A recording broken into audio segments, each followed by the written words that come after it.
Texas, 1943.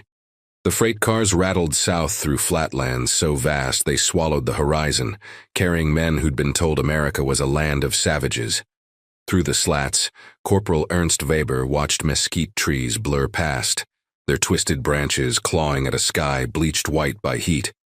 He expected concrete cells and barbed wire cutting into flesh. Instead, when the train finally stopped outside Fort Bliss, he heard music drifting across the desert. A sound so impossibly alive it made him forget, for 3 suspended seconds, that he was a prisoner of war. The music was jazz. Ernst Weber had been captured in Tunisia 5 months earlier, plucked from the sand with 14 other survivors of Rommel's Africa Corps after Allied artillery turned their position into a crater. He was 23 years old. His hands, which once assembled radios in his father's shop in Heidelberg, now bore the calluses of trench warfare and the tremor of sustained shelling. During the voyage across the Atlantic, packed into the converted cargo hold of a Liberty ship, the men whispered theories about American prison camps, torture chambers, they said, labor camps in frozen mountains. One soldier, a farmhand from Bavaria named Klaus, swore he'd heard Americans ate only meat and gave prisoners nothing but water and stale bread. None of them were prepared for Texas. The train that carried them from the East Coast Processing Center wound through landscapes that defied everything they knew. Forests gave way to plains. Plains stretched into something larger than plains, an emptiness that had weight, that pressed against the eyes. Through the gaps in the boxcar walls, Ernst glimpsed oil derricks standing like skeletal sentries, cattle herds numbering in the thousands, ranch houses sitting alone beneath skies so enormous they seemed to curve. The heat arrived before they did. By the time the train crossed into West Texas, the air inside the cars had become thick enough to chew. Men stripped to their undershirts, pressed their faces to the ventilation slats, gasped for breath that tasted of dust and creosote. Ernst watched sweat carve clean lines through the grime on Klaus's face and thought of the snow in Heidelberg, the way it muffled sound and made the world feel close, contained, knowable. This place was the opposite of knowable. Fort Bliss sprawled across the desert like a small city, temporary but substantial, a grid of barracks and administration buildings that housed thousands of American soldiers training for combat. The German POWs, however, weren't staying there. From Fort Bliss, they were loaded onto trucks, open-bed vehicles with canvas tops that offered no protection from the sun, and driven another hour east to the satellite camps scattered across the region. These camps held the overflow, the hundreds of German and Italian prisoners the U.S. military had begun accumulating faster than it could build permanent facilities. Camp Concordia sat 20 miles from the nearest town, a cluster of tar paper barracks surrounded by a single fence that seemed almost apologetic. No guard towers, no machine gun nests, just wire and wooden posts, and beyond them, nothing but scrubland rolling toward distant mountains that shimmered in the heat like a mirage. The truck stopped. Guards, young Americans who looked barely old enough to shave, ordered the prisoners out. Ernst climbed down, his legs unsteady after hours of sitting, and stood blinking in the white glare of afternoon sun. The air smelled of sage and diesel fuel. Somewhere nearby, a radio played. That's when he heard it.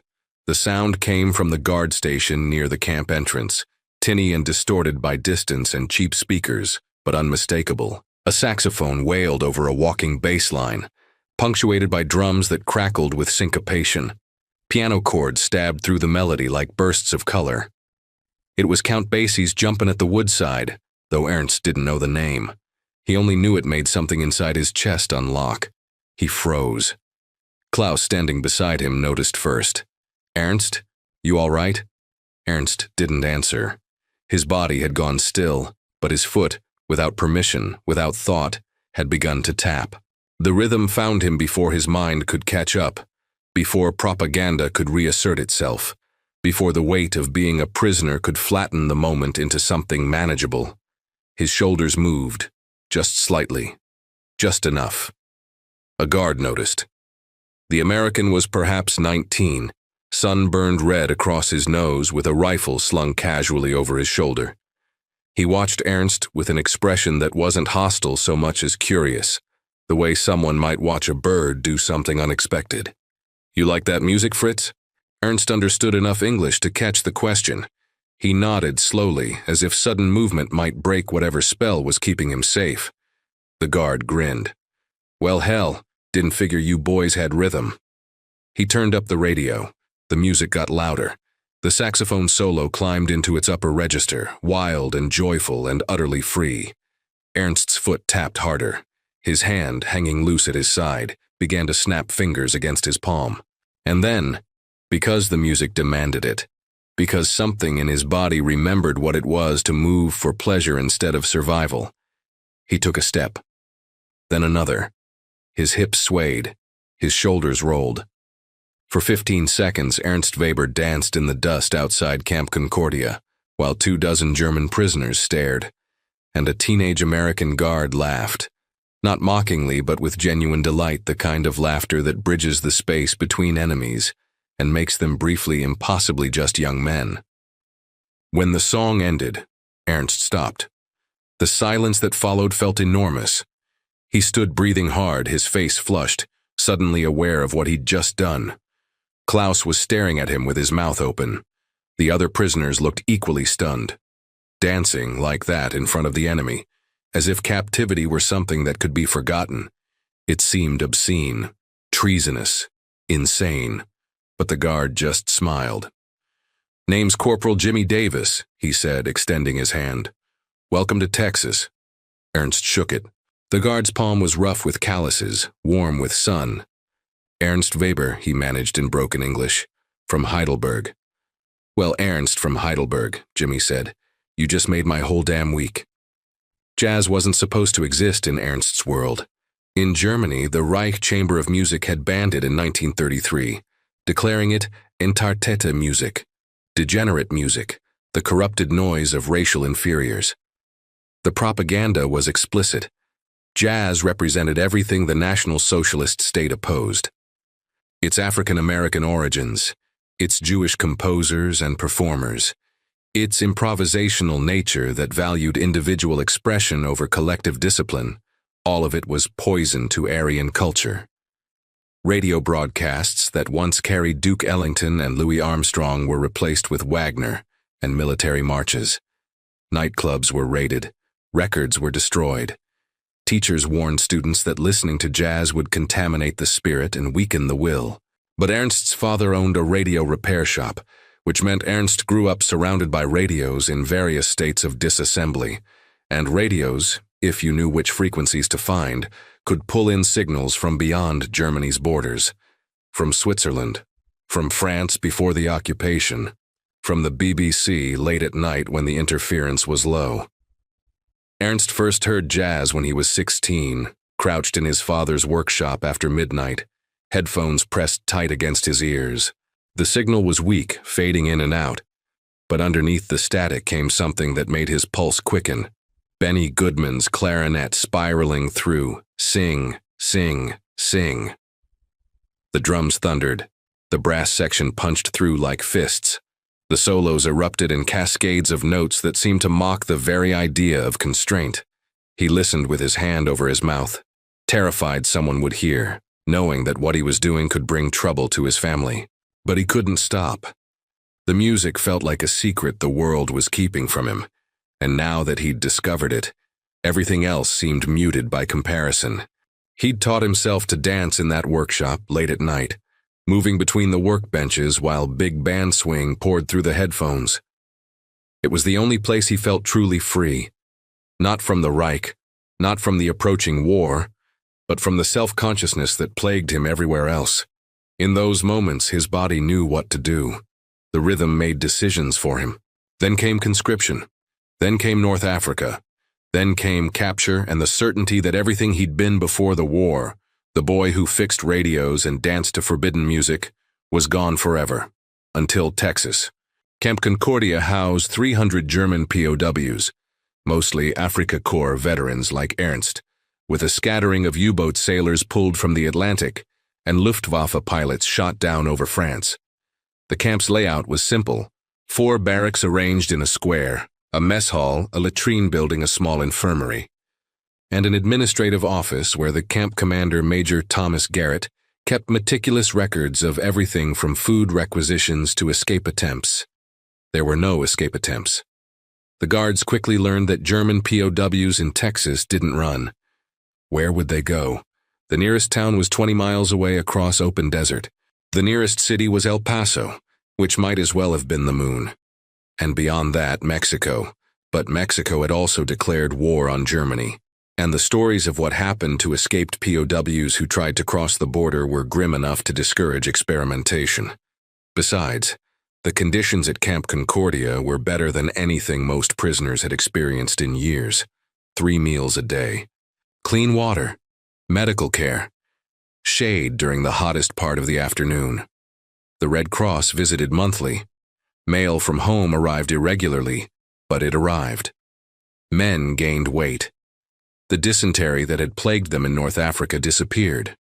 Some prisoners later wrote that the camp felt less like captivity and more like a strange, enforced vacation from the war. But it was jazz that transformed the place. After that first day, when Ernst had frozen and then danced, Jimmy Davis made it his personal mission to educate the Germans on American music. He brought his record collection to the guard station, a battered suitcase full of 78 RPM records he'd been collecting since high school. Count Basie, Duke Ellington, Artie Shaw, Glenn Miller, Lionel Hampton. He played them throughout the day, volume turned up so the music drifted across the compound, and watched to see which prisoners responded. Ernst responded every time. Within a week, Jimmy had given him a standing invitation to come to the guard station during evening hours. After work assignments were done, and before lights out, Ernst would sit on the steps outside, not quite allowed inside but tolerated in the threshold space, and listen while Jimmy played records and explained what made each one special. "This here's Take the A Train," Jimmy said one evening, dropping the needle on a Duke Ellington record. "Written by Billy Strayhorn, that's the Duke's orchestra. You hear how tight they are? Every man playing his part but also playing together, you know? It's like they're having a conversation but in music." Ernst listened, his eyes closed, his head tilted back against the door frame. The trumpet solo soared and dipped. The saxophones answered in harmony. The rhythm section held everything together like the earth holds up sky. "In Germany," Ernst said slowly, picking his way through English words, "they say this music is schlecht, bad, wrong music." "Yeah?" Jimmy lit a cigarette, offered one to Ernst, who took it. "Why's that?" "They say it makes men weak, makes them—" He struggled for the word, finally settled on wild. Jimmy laughed. "Oh, well, hell, maybe they're half right. But weak? Nah, takes discipline to play like this. You ever try to improvise, to make something up on the spot that sounds good? That's harder than following sheet music. That's creation happening right there in real time." He leaned forward, serious suddenly. "You know what jazz is, really? It's freedom. Not like waving a flag freedom, but actual freedom. The freedom to be yourself, to say what you want to say through your instrument, to respond to what the other cats are playing. You can't do that in a system where everybody's got to march in line. Jazz don't work that way." Ernst smoked his cigarette and thought about that, about improvisation as freedom, about the Reich's insistence on order, unity, collective will, and how jazz represented the opposite of all that. No wonder they'd banned it. Jazz was subversive by nature, just by existing. "Can I—" Ernst hesitated. "Can I try?" "Try what?" "Dance, to this music." Jimmy's face split into a wide grin. "Brother, I was hoping you'd ask." He turned up the volume, put on In the Mood by Glenn Miller, and Ernst stood up, flicked away his cigarette, and began to move. This time he didn't freeze first. This time he let the music take him immediately. Let the swing rhythm dictate his steps, let the horn section guide his arms. Let the whole blazing cascade of sound pour through his body and transform it into something that wasn't soldier, wasn't prisoner, wasn't even German or American, just human, and young, and gloriously temporarily alive. Jimmy watched from the doorway, grinning, tapping his foot. "God damn," he said softly. "You're pretty good." Word spread through the camp. The German who danced. Within 2 weeks, Ernst had become a minor celebrity among both prisoners and guards. Men would gather outside the guard station in the evenings to watch him move. And Jimmy, sensing an opportunity for morale building on both sides, started hosting what he called dance nights every Saturday. He'd drag the record player outside, set it up on a table, and play swing music while Ernst demonstrated steps. At first, the other Germans watched with a mixture of fascination and discomfort. Dancing felt frivolous, almost insulting to the men still fighting. But gradually, reluctantly, a few began to join in. Klaus was first. He was clumsy, all elbows and knees, but he tried. Then Otto, a former schoolteacher from Munich who'd retained an unexpected sense of rhythm. Then Friedrich, who'd been a ballroom dancer before the war and knew the formal steps but had to be taught how to loosen up, how to let the music lead instead of counting beats in his head. The American guards joined too. Jimmy taught them the Lindy Hop, which he'd learned from his sister back in Georgia. Another guard, a black soldier named Sergeant Lewis Washington, showed them the jitterbug with a fluid grace that made even Ernst stop to watch. Lewis had grown up in Harlem, had seen the Savoy Ballroom in its heyday, and when he danced, it was like witnessing something holy. As if jazz had become physical, as if the music was just Lewis's body translated into sound. "You've got talent," Lewis told Ernst one night after they'd both been dancing for an hour straight. "Real talent. Where'd you learn to move like that?" "From listening," Ernst said, breathing hard, his shirt soaked with sweat. "Late at night, in my father's shop." Lewis nodded slowly, understanding something unspoken. Secret music's always the best music. The dynamic in the camp began to shift. The guards and prisoners weren't exactly friends. The power imbalance was too real, too unavoidable. But the music created a space where something like mutual respect could exist. Men who'd been shooting at each other's countrymen 6 months earlier were now teaching each other dance steps, laughing when someone missed a beat, applauding when someone pulled off a particularly smooth move. Major Garrett watched it all with a mixture of bemusement and strategic approval. He wrote in his report to Fort Bliss headquarters, "Morale among German POWs remains exceptionally high. No discipline problems to report. Recreation activities, particularly musical programs, have proven effective in maintaining order and cooperation. Request additional phonograph records be included in next supply shipment." What he didn't write was that jazz was doing what barbed wire and guard towers never could. It was making the prisoners see Americans as human beings, and humans were harder to hate than monsters.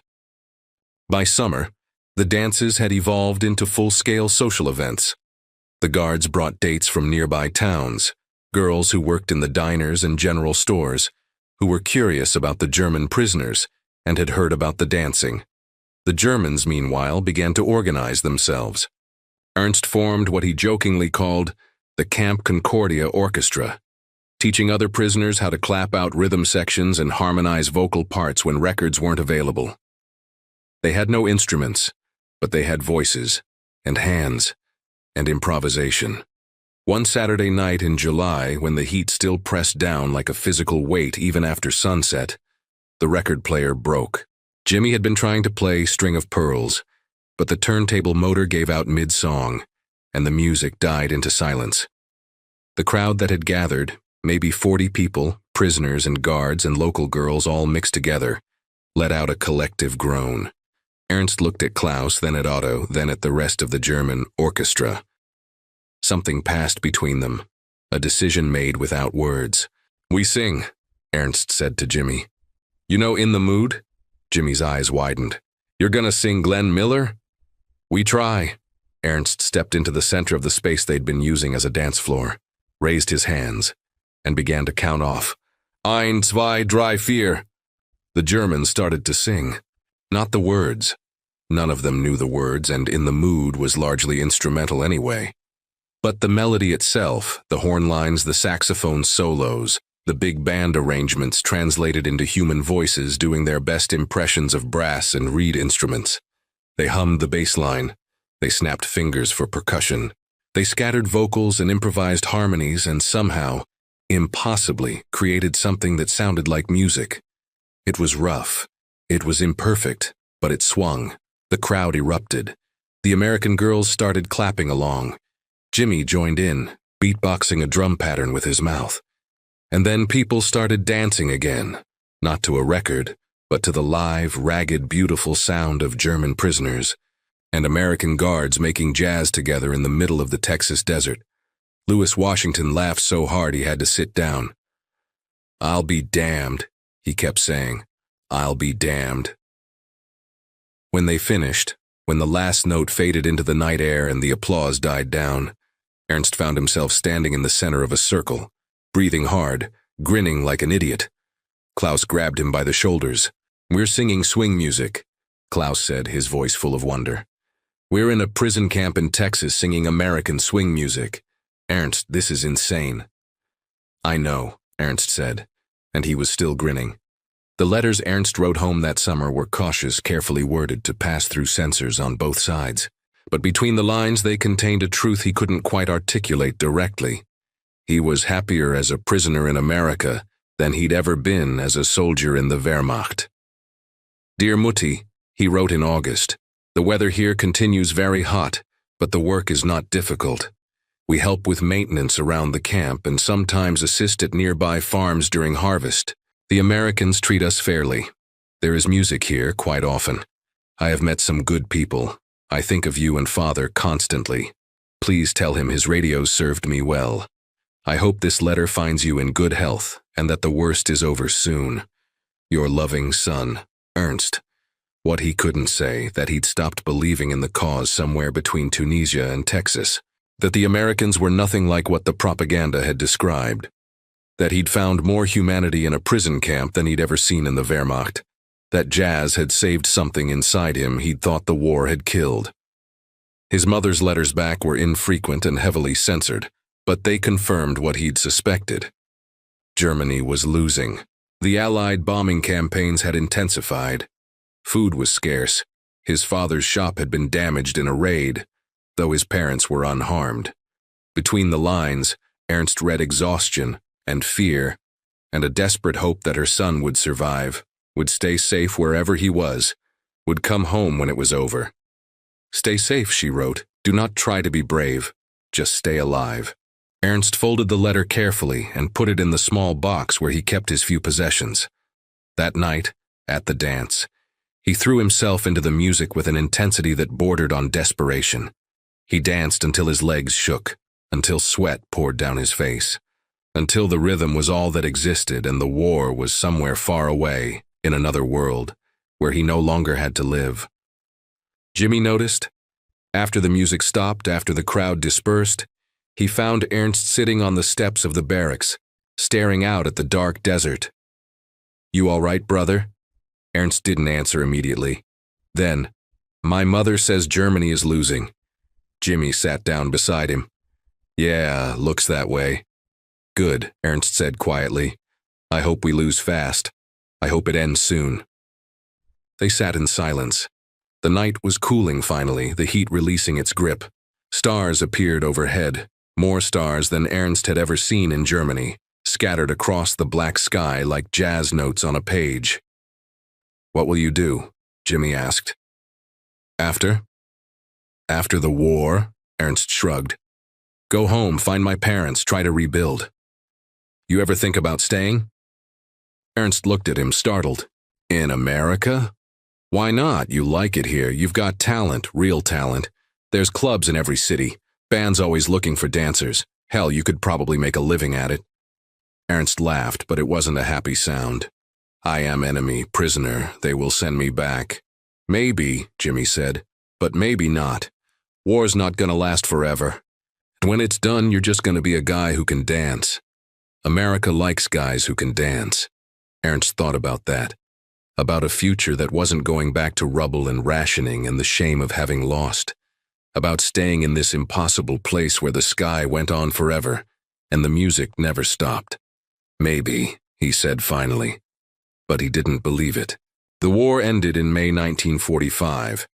Ernst heard about Germany's surrender while working on a road crew outside the camp, fixing potholes in the highway that led to El Paso. One of the guards had a portable radio, and the announcement came through crackling with static but unmistakable. Germany had capitulated. Hitler was dead. The Reich was finished. The guards watched the German prisoners carefully, expecting something. Grief, maybe, or anger, or denial. Instead, Ernst and the others just stood there in the heat, covered in dust and sweat, and felt mostly relief. It was over. That night, there was no dance. The mood was too strange, too uncertain. Men gathered in small groups, talking quietly, trying to process what came next. Would they be sent home immediately? Would there be trials? Would Germany even exist as a country anymore, or would it be carved up by the victors? Ernst sat alone outside his barracks, smoking one of the cigarettes Jimmy had given him, watching stars appear. He thought about Heidelberg, whether his parents were alive, whether the shop still stood, whether there was anything left worth going back to. He thought about the man he'd been before the war, before North Africa, before Texas. He couldn't find that person anymore. Whoever Ernst Weber had been at 20 years old was gone, replaced by someone else. Someone who'd learned to dance in a prison camp. Someone who'd found humanity in the strangest place. Jimmy found him there. Sat down without asking. Handed him a bottle of something amber-colored. "Bourbon," Jimmy said. "Don't tell the major." They passed the bottle back and forth in silence for a while. The liquor burned going down, warmed Ernst's stomach, made the stars seem closer. "What happens now?" Ernst asked finally. "They'll process you out. Probably take a few months. Ship you back to Europe, then you find your own way home. And you? Discharge, back to Georgia." Jimmy took a long pull from the bottle. "Going to miss this place, believe it or not. Miss the music." "Take it with you," Ernst said. "The music, it is yours. Some of it's yours now too," Jimmy said. "You can't unhear jazz, it gets in your blood." Ernst knew this was true. Whatever happened next, wherever he ended up, jazz would be part of him now. The rhythm would never quite leave his feet. The impulse to move when he heard certain sounds would remain.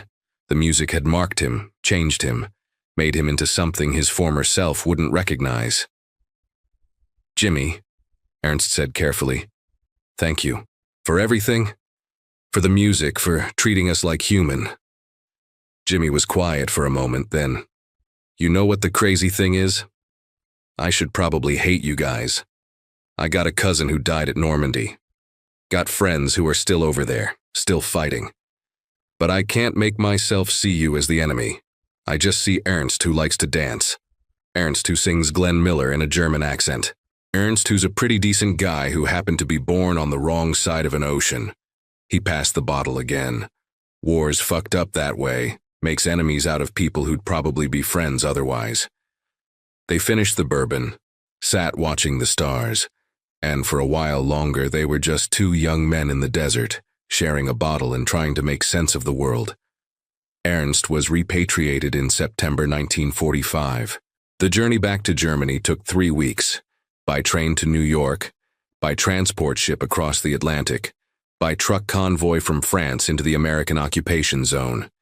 He carried with him a single suitcase containing his few possessions, and hidden at the bottom wrapped in a shirt, a record Jimmy had given him.